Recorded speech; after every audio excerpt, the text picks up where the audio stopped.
Welcome to this special edition of Football Junkies in America. My name is Eric Yamosa. And my name is Kian Zapata. Today we'll be covering the 2022 CONMEBOL qualifying matches. This is the initial matches for the qualification to the 2022 Qatar World Cup.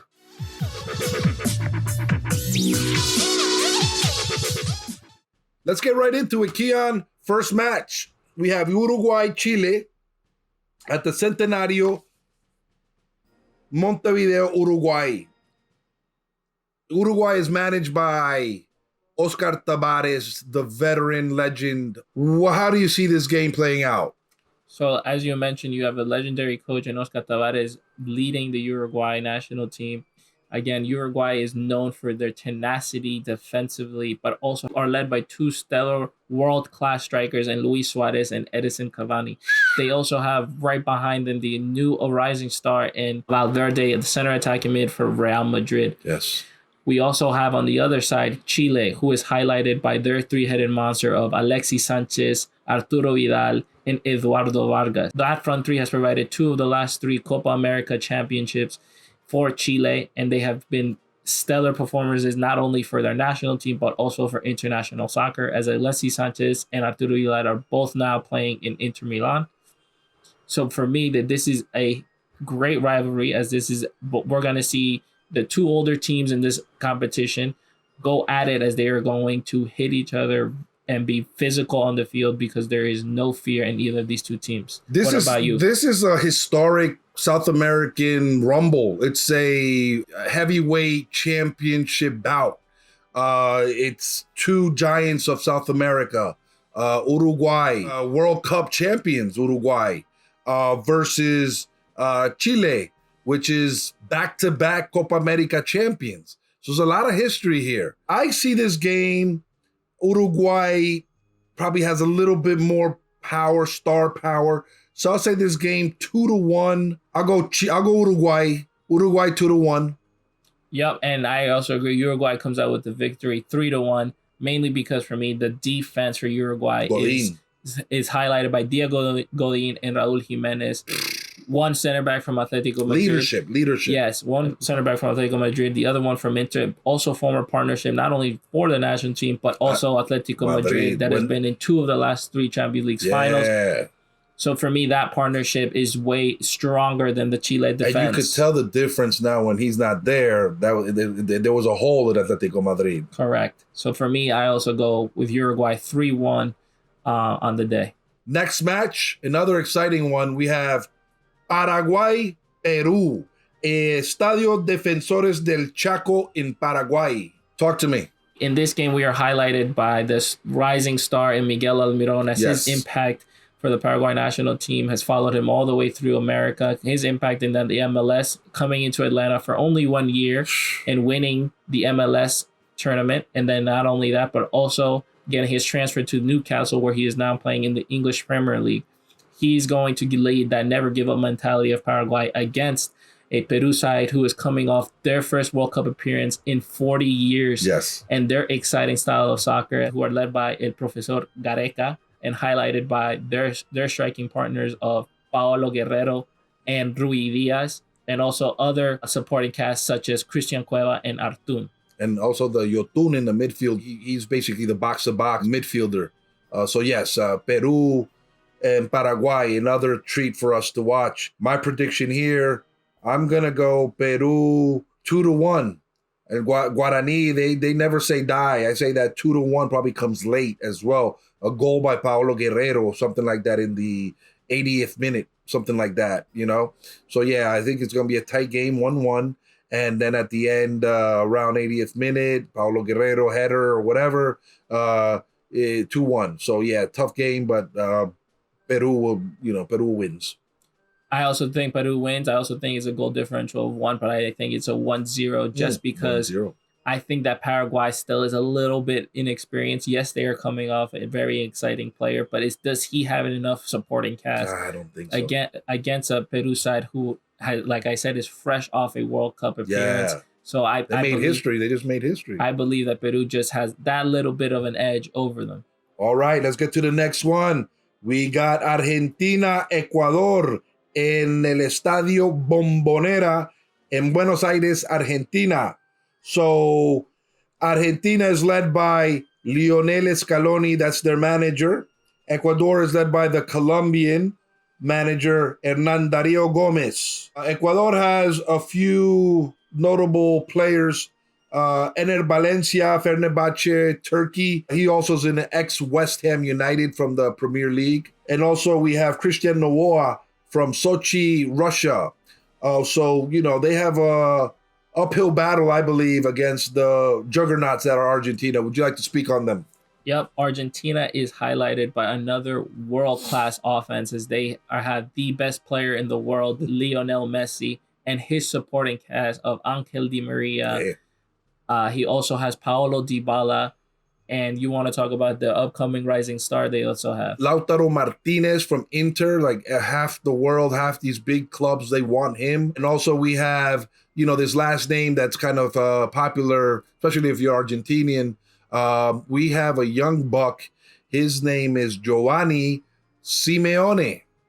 That last name, right? He is the son of Atletico Madrid coach Diego Simeone, who has provided 2 of the last 5 Champions League final appearances for Atletico Madrid.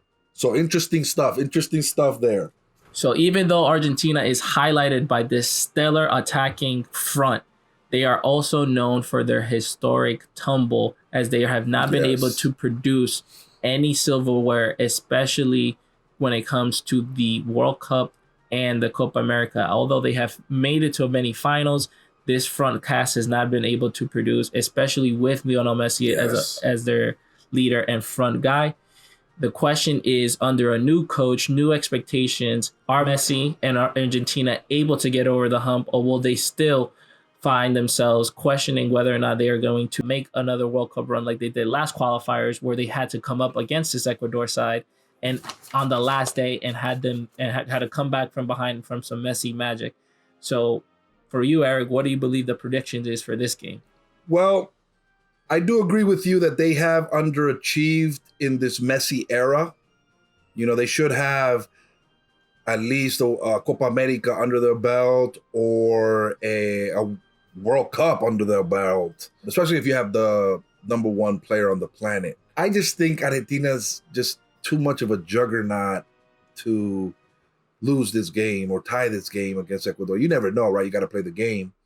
But Argentina with Lionel Messi and Dybala and Lautaro Martinez, and it's just too much of offense there, even though they have good defense as well. But the offense right there is just the names I'm just saying. So I'm just saying maybe 3-0, 3-1, maybe. That's my prediction, 3-1. Yeah, my prediction is 3-0 Argentina, because they have to show up. They have to show that they are capable of winning these type of games, and they have to show why they are a powerhouse in international soccer. Yeah, they have to start. They have to start with the win. Yeah, you're right. So we have Colombia versus Venezuela in Barranquilla, Colombia. We have Colombia with their manager, Carlos Queiroz, Portuguese manager. And then we have Venezuela, Vino Tinto.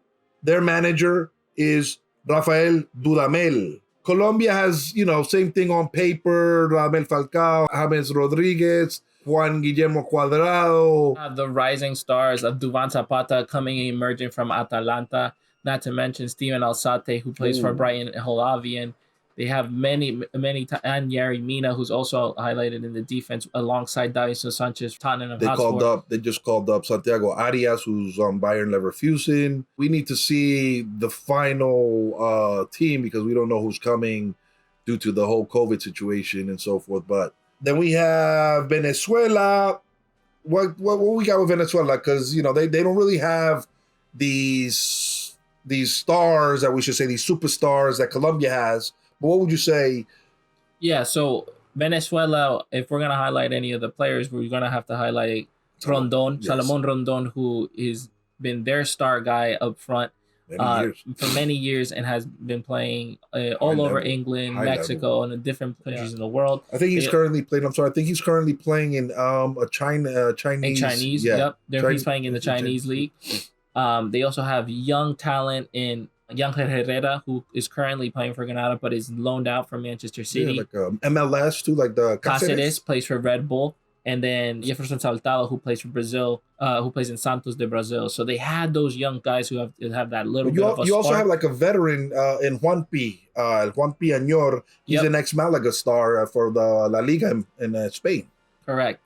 However, even with that small talent, it looks like Colombia can overpower it. Historically, though, Venezuela is, while we might not say they are kryptonite, they have always shown Colombia a little bit of a battle, Yes, and has sometimes even come up on top. Absolutely. It's like during the recent years, Venezuela could be having a terrible campaign in the Copa America, has a terrible campaign in the World Cup qualifying. But once they see the opponent is Colombia, something happens to them. Like something turns on, chip, something that they just come to play against Colombia, and they make it very difficult on the Colombians. Very difficult, even beating Colombia, upsetting Colombia, tying them, and so forth. So this game is a tough matchup, but again, I think Colombia has to come and say, we are here. We're one of the best teams in the world, and we have to demonstrate this by stomping on you.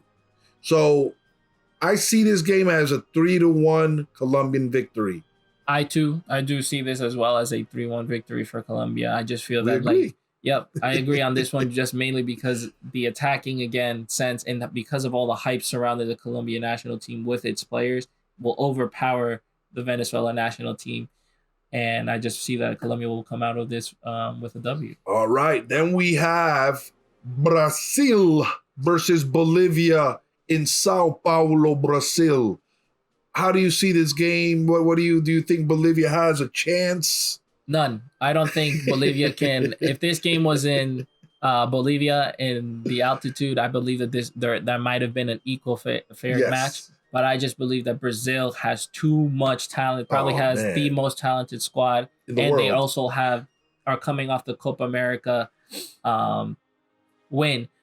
So they just lifted up the trophy. So I believe that they are just way too talented, and there's such high energy offense with the likes of Neymar, Coutinho, Real Charleston, the youngster Vinicius. They also have Rodrigo. They just have too much talent. Casemiro in the middle. And then right behind them in the midfield, they have the breakers and Fabinho and Casemiro just breaking up lines. And then defensively, Marquinhos. You got Marquinhos, Thiago Silva, Marcelo. Ooh. It's just and then of course your two keepers highlighted by the two best teams in England, the keeper for Liverpool and the keeper for Manchester City, Alisson Becker and Ederson. Yes, sir. I don't feel like that this match is, for me, this is the most uneven match, and I believe that this is a blowout. I see a 5-0, 6-1 type of game. Wow. There you have it. 6-1. I don't go that far. I say 4-1 maybe. 4-1 Brazil. Hat trick. Neymar. Something like that. Match day 2. We have Bolivia versus Argentina in La Paz, Bolivia. Talk to me. So here, I don't see this being another. I don't see a competition here again. I feel like Bolivia got screwed over. I believe Bolivia did not get the right end of the stick here, as they have to first play Brazil and now have to host Argentina. It's tough. And they have to host an Argentina that has to prove something. Like we have all been saying, they have the press, the Argentinian press on them. They have the world of soccer on them. Everybody is watching them, especially in these first two games. I believe that this shouldn't be a competition. So what do you think is the prediction for this game? As I don't see this being a competition at all. Well, I wanted to say that I was going to pick an upset, and I was going to go with Bolivia upsetting Argentina because of the altitude. But I'm not that crazy. I say Argentina 4-0, 4-0. Argentina over Bolivia. And I agree with you. I would have complained big time if I was the Bolivian Federation, because your first two matches against Brazil, and then the next game you got to play Argentina. That's so tough for a team like Bolivia to come out the box that way. Wow. Yeah, I agree. And the reason Eric brings up the possibility of an upset is because in 2009, when Argentina had to go play against Bolivia in La Paz, they lost 6-1, mainly due to the altitude.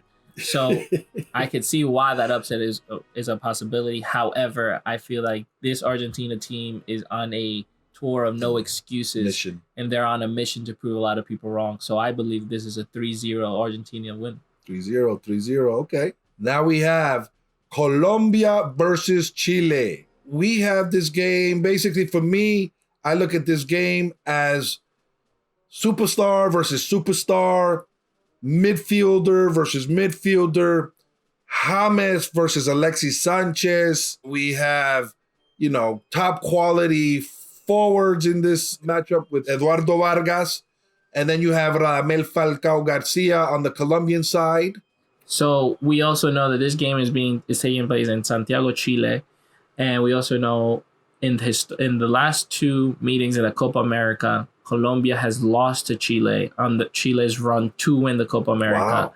So Chile has been able to prove that they can beat Colombia in the big stages and in World Cup qualifying. However, Colombia's 2014 qualification into the World Cup, they were able to come back from behind a 3-0 deficit and tie serious. Chile in Colombia 3-3 to go on and play in the World Cup. So this is gonna, for me, this is the match day 2 is the highlight game because of how much history there is and because of the star power, as Eric was highlighting, in Alexis Sanchez and James Rodriguez. I believe this is a very high scoring game. So what do you believe the prediction is for this game? Oh, man. I agree with you on this is the heavyweight bout on match day 2. I see this game. I'm going to go 3-2 Colombia. Some special magic from James and then maybe a late scoring goal from Falcao. I'm going 3-2 Colombia. Yeah, I think, again, 4-3 Colombia. I think this is the most high scoring game of the match day. Yeah, I believe that the offenses for these two teams is very high powering, and I don't think either defenses are going to be able to stop them. So I see Colombia coming on top, but I definitely see them conceding. So this for me is a highlight game and also the most competitive. Next game we have is Ecuador versus Uruguay. What do you think about? What are your thoughts on this one? So actually, this is one of my upsets. And upsets in the sense that I think Ecuador is going to be able to overpower Uruguay. And just like we were talking about in Argentina versus Bolivia, that the altitude might be a factor, I think it becomes a factor in this game as Ecuador performs way better at home because of this altitude of all the South American teams. And I think they're going to be able to show that they can stop Uruguay and also be able to provide goals and get their moments. What is your predictions for this game? What I believe, I just think that Uruguay with Luis Suarez and Valverde in the middle, and what's his goalkeeper's name? I always forget his name. Fernando Muslera. He's very experienced keeper. So I think it's going to be a tough game, but I think Uruguay at the end will pull it out. I'll say maybe a 3-1 game, 3-1 victory for Uruguay. I understand that Ecuador is going to be playing at home, but again, no fans, kind of equals the playing field. I'm going to go with the talented side, the much more talented side with Cavani, Suarez, and them. So I'm going Uruguay. Uruguay 3-1. I'll take Ecuador 2-1. Like I said, I think this is the upset, so I think that this is the game that people got to watch out for because Ecuador might show you something. I like upsets. The next game we have is Venezuela versus Paraguay. Paraguay, Venezuela, maybe not that much of a top match that we should say, highlight match. But on the field, this is like an equal match. This is going to be a good match. Quality midfield play and also some tough defense as well. Don't sleep on this match. You guys may look at this and be like, I don't want to see this game. It looks kind of like crappy or whatever. Nah, man, I think this game is going to be pretty good. What do you think? I agree. I think that when you try to overlook teams in the CONMEBOL, they will always surprise you. Yes. And so in this game, this is the prime example of don't overlook any of the teams in the CONMEBOL. But for me, the main factor in this game, and this is for me, is his coming out party, is Miguel Almiron. Yes. And I believe that his impact on the game, he might not score and he might not get an assist, but his impact in the game is him being maybe a decoy, maybe getting so much players drawn to him that it leaves somebody else open for that moment. So I do believe that because they have that one star player that Venezuela does not have, you could argue that Rondon could be that player, but Rondon needs service. Miguel Almiron can create that chance on his own. So for me, I'm going to give the advantage to Paraguay, and I will say that it'll be a 2-0 result. However, I could see also Venezuela getting something, even if it is a tie, out of this game. But in my opinion, I believe that Paraguay comes out of this 2-0. Miguel Almiron being the key factor man of the match. Cool, man. I look at this match, Venezuela-Paraguay, and it could go either way. It's very equal, well-balanced. But I also think Paraguay, with the Almiron factor, will win this game 1-0. He may not score the goal, but he could be that decoy. I think Paraguay is going to, that Guarani pride is going to take over this game, and they're going to win this game 1-0. But don't sleep on the game. The game is going to be good. All right, the last but not least, Peru versus Brazil. Probably the match that everybody was waiting for, historic match. I think that this is a very competitive match. I do think the Chile-Colombia game is probably the most exciting game. Yes. But this probably is the game that, like Eric said, is everybody's waiting for, as this is the rematch of the Copa America, the previous Copa America final, where Peru came up short and lost 3-1. I think that they're looking for retribution, and I think that this is an exciting game because of that. Because you do have a Peru side who is very excited, coming off one Copa America final and their first appearance in the World Cup in 40 years. So I think, for me, I'm calling this another upset over Brazil. I believe that this is a 1-0 win to Peru over Brazil. And even though that Brazil powerhouse is very stacked, I'm going to give that upset to Peru, because I just feel that, like, that energy that they're here for the moment and they're excited for this moment. And I think that's going to overpower the talent that Brazil has. Oh, man, that's a good call, cuz. That's a good call. Peru versus Brazil, like he said, it's that rematch. I can't pick against Brazil, though. I just can't. It's tough, man. It's a tough call. Because you look at Brazil, I look at this game and I see Peru's like a pride. They want it's not going to be about the talent if they win. It's going to be their desire to win. You know what I mean? But I don't think that's going to happen. I think Brazil, just with their list of players, if they lose to this Peru, it would be a huge upset. Like, huge. So I don't think it's going to happen. I think the Neymars, the Marquinhos, and the Thiago Silva, they're gonna tighten up that defense, and they're gonna hold down Paulo Guerrero. I'll say it's gonna be like a 2-0 match, 2-0 winning. Brazil's winning this match. Even though I think it's gonna be a struggle, tough match for Brazil to win, they're gonna end up with the victory.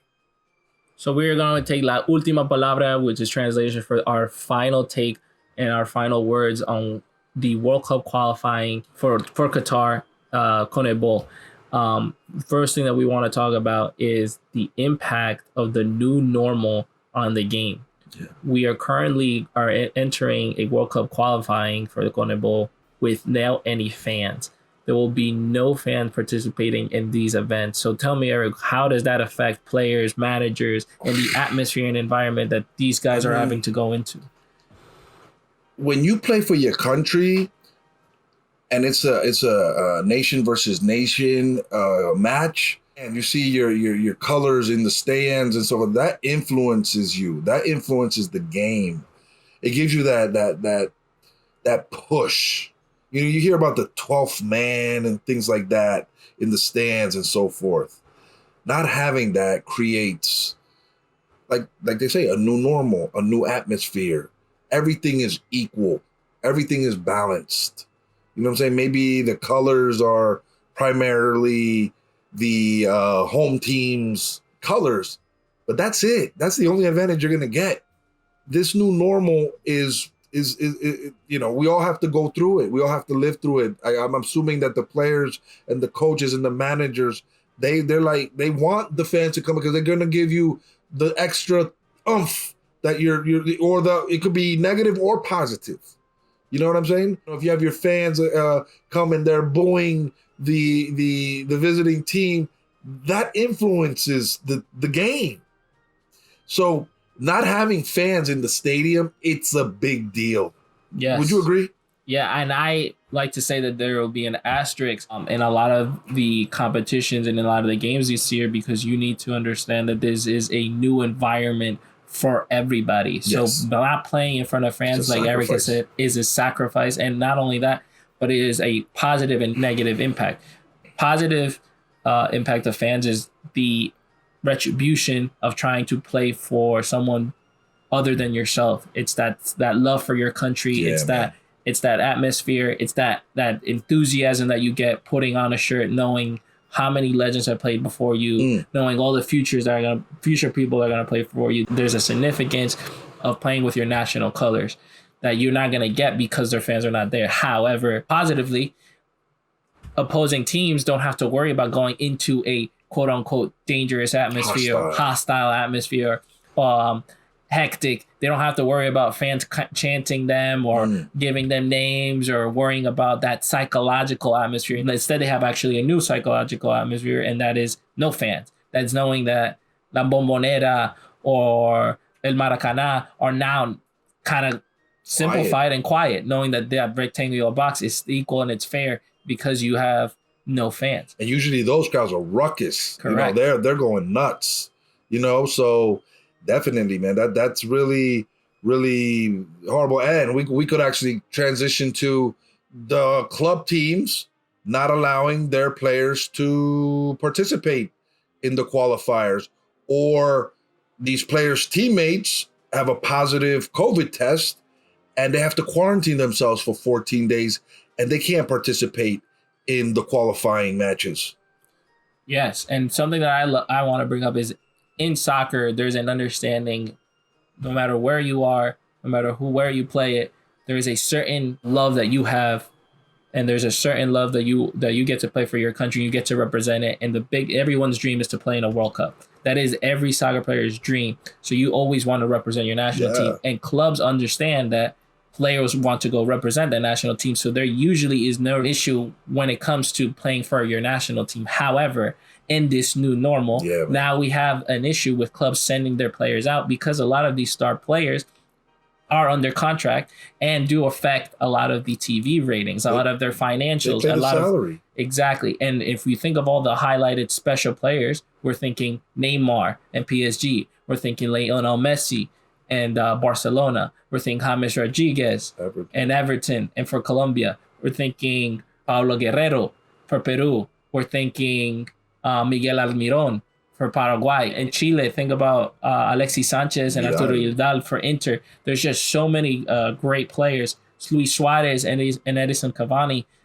Luis Suarez for Atletico Madrid. Cavani potentially now Manchester United. Because all these players are playing during these conditions, a lot of teams are worried and are questioning whether or not they want to send their players. Another big league that is very concerned about this is the MLS, as they have the biggest international pool from South America going over to play in the World Cup qualifiers. So they're concerned on whether or not they will have all their players back. And again, for the same reasons. Their t-shirt sales, their designated players, their high-level players. TV. And they're going to affect all of these things if they're not able to come back because they test positive and they have to start to quarantine. So that's it. It's a wrap. Football Junkies in America. Kian Zapata, Eric Yamosa. Like, subscribe, share, do it all. We love you. Peace and love. Peace.